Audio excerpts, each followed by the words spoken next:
सुकमा से इस वक्त की बड़ी खबर। नक्सलियों ने प्रेस नोट जारी किया है, अपील की है। उत्तर पश्चिम बस्तर ब्यूरो के प्रभारी रूपेश ने ये प्रेस नोट जारी किया है। बीजापुर तेलंगाना सीमा पर अभियान को तत्काल रोकने की अपील की गई। नक्सलियों ने शांति वार्ता के लिए आगे आने की अपील की है। तो प्रेस नोट जारी किया, अपील की गई। जो ऑपरेशन चलाया जा रहा है उसको लेकर कहा कि शांति वार्ता इस पर होना चाहिए, अभियान को रोका जाना चाहिए, एंटी नक्सल ऑपरेशन को। भारत की कम्युनिस्ट पार्टी है। चलिए इसी खबर पर state editor doctor Avdhesh Mishra ji हमारे साथ जुड़ चुके हैं।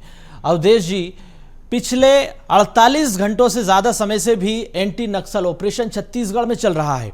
जिस तरह से शायद सरकार संकल्पित है नक्सलवाद के खात्मे के लिए और बड़े स्तर पर जो अभियान चलाया जा रहा है तेलंगाना छत्तीसगढ़ की सीमा पर, अब नक्सली घबरा गए हैं। प्रेस नोट जारी हो रहे हैं कि शांति वार्ता के लिए हम तैयार हैं। बात का अंदेशा पहले ही था, क्योंकि पहली बार छत्तीसगढ़ के इतिहास में यूं माना जाए कि नक्सलवाद के इतिहास में पहली बार हुआ है कि नक्सलियों को चक्रव्यूह में फंसा दिया गया है। इससे पहले हम सुनते थे कि जवानों को एम्बुश में फंसाया गया, लेकिन पहली मर्तबा ऐसा हुआ कि जो एंटी स्टेट कोऑर्डिनेशन के जरिए छत्तीसगढ़, आंध्र प्रदेश, तेलंगाना के जरिए जो है एक संयुक्त अभियान चलाया गया, जिसके तहत जो माओवादियों का अंतिम छोर है, जो सबसे कोर एरिया है, उस पहाड़ को घेर दिया गया। लगभग 70 किलोमीटर का दायरा इस पहाड़ का, चारों तरफ से तकरीबन 10,000 जवानों ने इसे घेर रखा है और लगातार पिछले 3 दिनों से यहाँ पे एंटी नक्सल ऑपरेशन की जा रही है, लगातार सर्चिंग की जा रही है। बड़ी बात यह सोनू जी कि 100 से ज्यादा आईडी को जो है रीमाइनिंग करके बाहर निकाला जा चुका है।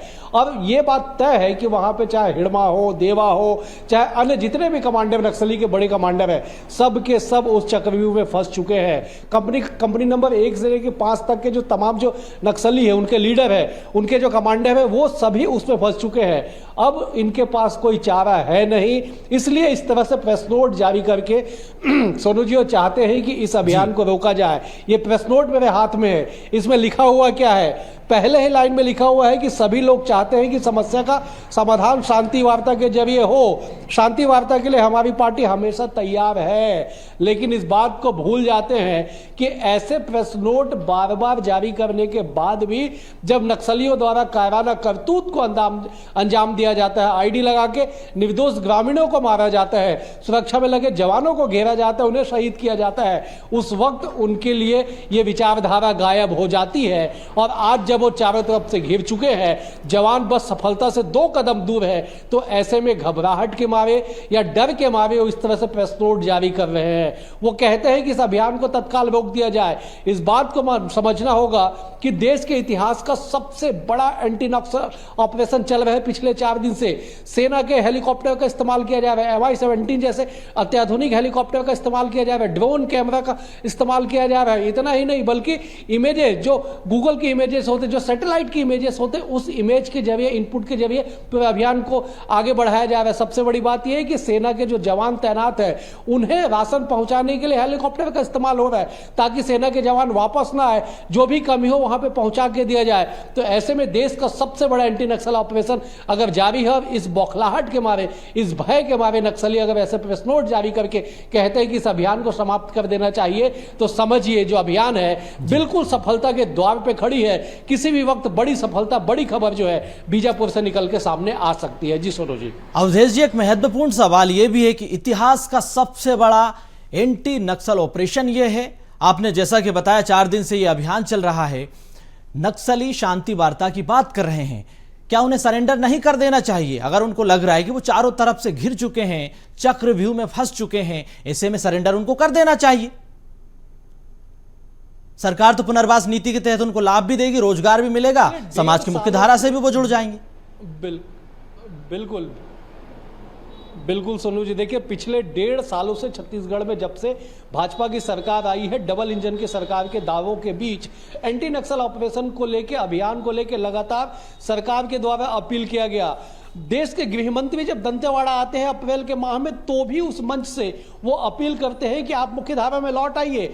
मुख्यमंत्री विष्णुदेव साय जब भी बस्तर जाते हैं, जब भी उनसे नक्सलवाद पे सवाल पूछा जाता है, तब तब वो कहते हैं कि कतई सरकार नहीं चाहती है कि ऐसे अभियान चले, बल्कि उन लोगों को सरेंडर कर देना चाहिए, मुख्य धारा में लौट आना चाहिए। और दावा किया जा रहा है सोनू जी कि देश के सबसे बेहतर जो पुनर्वास नीति सरकार लेके आई है, उसके बाद नक्सलियों में आत्मसमर्पण करने वाले नक्सलियों की संख्या बढ़ी है।